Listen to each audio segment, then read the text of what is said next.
একটা ফুটবল বিশ্বকাপকে খেলাকে কেন্দ্র করে হিসাব লাগাও। কারো যদি বিবেক থাকে তুমি অনলাইনে সার্চ করে দেখো এখানে মদের আড্ডা চলবে কি পরিমাণ, অনলাইনে জুয়া খেলা হবে কি পরিমাণ, এবং জিনা ব্যভিচার নারীর অসৎ অবাধ মেলামেশা হবে কি পরিমাণ। তুমি খবর নাও, তুমি খবর নাও। কাতার বিশ্বকাপে একটি অন্যতম বিতর্কের বিষয় ছিল, কাতার সরকার বিশ্বকাপের সময় ঘোষণা দিছিল মদের বোতল স্টেডিয়ামে খোলাভাবে খাওয়া যাবে না। এটা নিয়ে গোটা ইউরোপ প্রতিবাদ করছিল। অর্থাৎ আলোচ্য বিষয় ছিল যে মদের বোতল কি ঘরের ভিতরে খাইব না মাঠে খাইব। জি জি, ব্রাজিল বিশ্বকাপের সময় ওনারা নিজেরা হিসাব দিছিল। ব্রাজিলের কিছু জনগণ প্রতিবাদ করছিল যে আমরা অল্প আয়ের দেশ, এত বড় বিশ্বকাপ আয়োজন করলে আমাদের আর্থিক লস হবে। ব্রাজিল সরকার তখন হিসাব দিছিল, আমি নিজে পত্রিকায় দেখছি যে হিসাবের মধ্যে তাদের আয়ের যে খাত দেখাইছে তার মধ্যে একটা খাত হইল এই বিশ্বকাপ খেলা উপলক্ষে 1.5 মাসে যে পরিমাণ নারী হোটেল ভাড়া নিবে জিনা আর ব্যভিচার আর বেশ্যাবৃত্তির জন্য, এটার মধ্যে বিশাল বড় আর্থিক টাকা আসবে। আমরা বুঝি না, আমরা চাঁদের দেশে থাকি না, আমরা পৃথিবীতে থাকি। বলো আমার একটা ছেলে ভাই, বলো বিবেক যদি থাকে আমার ভাই, বলো ব্রাজিল আর্জেন্টিনার সাথে আমাদের দিন ধর্মের কোনো সম্পর্ক আছে? আচ্ছা রাখেন, এটা বাদ দেন। আমাদের রাষ্ট্রের, আমার এই মাতৃভূমি বাংলাদেশের আর্থিক, সামাজিক, পরিবেশগত যেই কোনো উন্নয়ন অগ্রগতির সাথে ব্রাজিল আর্জেন্টিনার কোনো সম্পর্ক আছে? তো তাহলে আমি কেন ব্রাজিল আর্জেন্টিনা আমার প্রিয় হলো কেন? আমার একটা জিনিস বুঝাও, বাদ দাও আখেরাত, বাদ দাও ইসলামী দৃষ্টিকোণ। বাংলাদেশের উন্নয়নের ক্ষেত্রে, বাংলাদেশের আর্থিক, বাংলাদেশের সামাজিক, বলেন কি সেটা ভাই? দেশের রাষ্ট্রের উন্নয়নের ক্ষেত্রে একজন বলেন, একজন বিবেকবান চিন্তা করো ছেলেরা, যে এই যে ফিফা ফুটবল বিশ্বকাপের আয়োজন করে ওনারা বলুক এর দৃশ্যমান গোটা বিশ্ব মানবতার মানুষের উন্নয়নে এটার উদ্দেশ্য কি, যে মানুষের কি কল্যাণ হয় এর দ্বারা, এটা বলুক। কথা বুঝেন নাই? ওদেরকে বলতে বলেন মানবতার কি কল্যাণ, মানুষের কি কল্যাণ। কোন কল্যাণ মনে হয় এটাতে? কি কল্যাণ? 3টা দেশে মিলে এবারের বিশ্বকাপ, 3 দেশেই 3টা উদ্বোধনী অনুষ্ঠান হবে। 3টা উদ্বোধনী অনুষ্ঠানেই পৃথিবীর সেরা নর্তকীরা নাচবে। তাইলে ফুটবল খেলার সাথে নর্তকীর উলঙ্গ অর্ধউলঙ্গ নাচের সাথে কি সম্পর্ক, আর এর দ্বারা মানবতার উন্নয়নের কি সম্পর্ক? বলেন, এটা কি চারিত্রিক উন্নয়ন হবে না আর্থিক উন্নয়ন হবে? কি হবে? কিছুই হবে, কিছুই। গুনাহ আর কি, আর কিছু গুনাহ, গুনাহ। আখেরাত বরবাদ হবে, আখেরাত বরবাদ।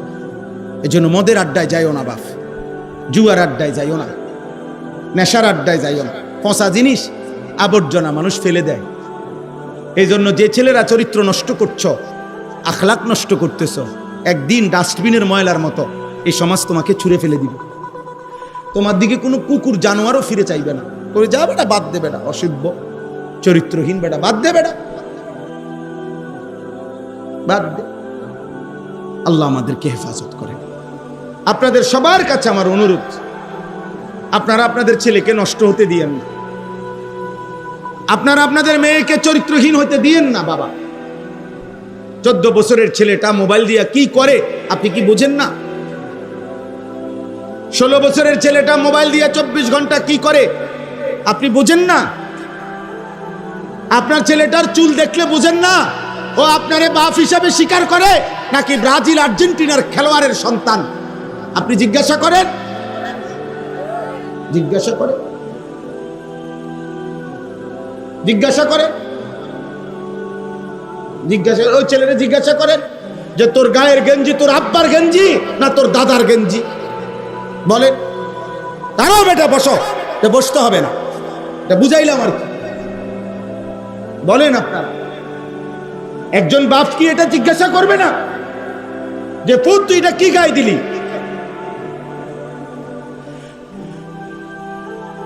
একজন মা জিজ্ঞেস করবে না?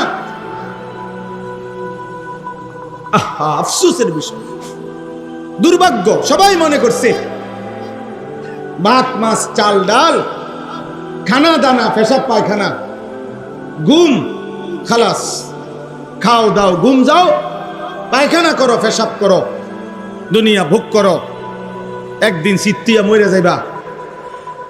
2-4 জনে দরাদরি করে কবরে হালাই থুই আসবে, গ্রামে মানুষ 200 গরুর গোস্ত দিয়ে ভাত খাওয়াই দিব, আব্বা বেহেশত যাইব গা। মাশাআল্লাহ, গরুর গোস্ত রুফি দিয়া বেহেশত। হ্যাঁ হ্যাঁ, গরু বেহেশতে যাবে, গরুর কান্দে করে বেহেশতে চলে যাবে। এই হলো আমাদের ক্রুজ। আল্লাহ আমাদেরকে বিবেক দান করেন, আল্লাহ আমাদেরকে বুঝ দান করেন।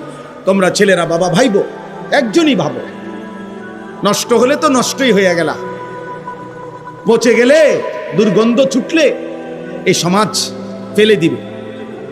পচা জিনিস মানুষ রাখে না, আবর্জনা, ময়লা, দুর্গন্ধ মানুষ রাখে না, ফেলে দেয় ডাস্টবিন। এজন্য চরিত্রহীন ছেলেরা নারী, ছবি, মদ, জুয়া, অশ্লীল দৃশ্য, এই অসভ্য বখাটে, একদিন মনে রাখবা এই সমাজ তোমার দিকে থুতু মারবে। এই সমাজ তোমাকে 2 পয়সার মূল্য দিবে না। বাঁচবা, খাইবা, জন্তু জানোয়ারও তো খায়, হাইওয়ান কুকুরও তো খায়। ওয়ায়ুতি কুল্লাযী ফাদলিন ফাদলাহু, আল্লাহ তাআলা বলেন দুনিয়ার বিনিময় তো দেব, সবকিছু উত্তম, আর আখিরাতে তোমার প্রতিটা নেক আমলের বিনিময়ে সর্বোত্তম বিনিময় জান্নাত দিয়ে দেব। ওয়া ইন তাওয়াল্লাউ, এবার আল্লাহ বলেন, নবী বলেন, যদি মুখ ফিরায় নাও আল্লাহর বিধান থেকে, ফা ইন্নী আখাফু আলাইকুম আযাবা ইয়াউমিন কাবীর, তাহলে আমি আল্লাহর পক্ষ থেকে তোমাদের জন্য কিয়ামতের ময়দানের কঠিন আযাবের ভয় করছি।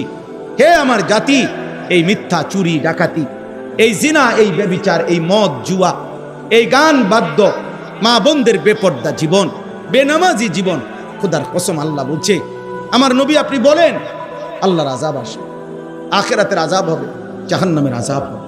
আপনারা বলেন ভাই, আমার এই শেষ কথা, আপনারা বলেন ইবলিস আল্লাহর কাছ থেকে বিতাড়িত হলো কেন? নাফরমানির কারণে। নূহ আলাইহিস সালামের কওম পানিতে ধ্বংস হলো কেন? আল্লাহর নাফরমানির কারণে।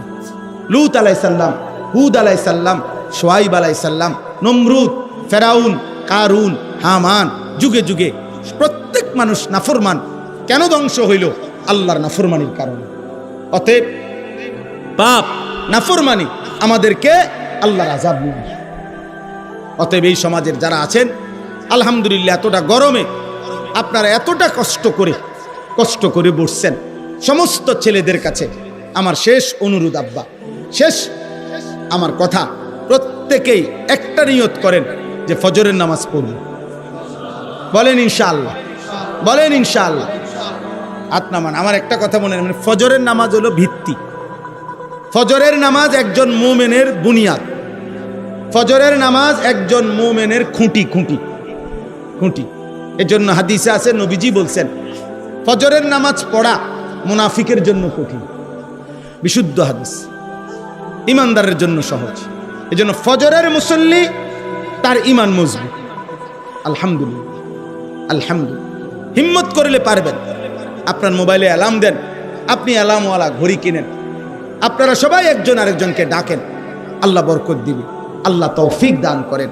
গুনাহ ছাড়েন। এবং শুরুতে বলছি, আবারও মনে করিয়ে দিচ্ছি, নিজেদের স্ত্রী, ছেলে মেয়ের ঈমান, আমল, আখলাক, চরিত্রের নজর দেন। বাবারা মানুষের চর্চা করেন, মানুষের পরিচর্যা করেন, মানুষ বানান। শুধু আসবাব আর ফার্নিচার, শুধু খাট আর বিল্ডিং নয়, মানুষের পরিচর্যা জরুরি। কার? মানুষ। মাদ্রাসা সেটা করে, মাদ্রাসা মানুষ বানায়, আখিরাত চিনা, আল্লাহ চিনা। যে যেমন আছে, বাপ ভুলে গেছে, মা ভুলে গেছে, ছেলে ছেলের মতো, মা মার মতো,